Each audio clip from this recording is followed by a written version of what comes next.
Psalm 22 is a Davidic psalm which is known in ancient Jewish culture as the Death Psalm. It contains a note at the beginning for the director of music, in which the writer states that this psalm is to be sung to the tune of another well-known song at the time called The Doe of the Morning. When Jesus was dying on the cross, he quoted from this death psalm. It was the wish of every practicing Jew at the time to be reciting Psalm 22 when they died. The New Testament writers saw this psalm as prophecy that Jesus fulfilled in his death.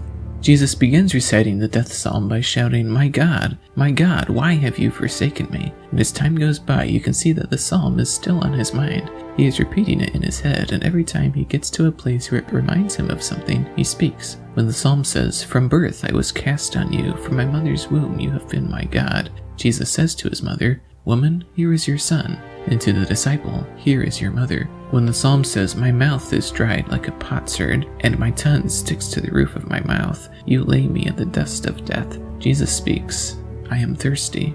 As Jesus remembers what the psalm says, "They divide my clothes among them and cast lots for my garment," he watches as the soldiers gamble for his own clothing. The psalm goes on to say that the Lord's righteousness will be proclaimed to future generations, and that they will say, "He has finished it." And as Jesus dies, he cries out, "It is finished." The significance of Jesus saying, "It is finished," can be found at the end of this death psalm, for the proclamation of the nations who have put their hope in God is that he has finished it. In Jesus, we see the fulfillment of this prophecy. Through his death, Jesus has finished it, meaning that he has made a way for the healing of the nations through the forgiveness of sins.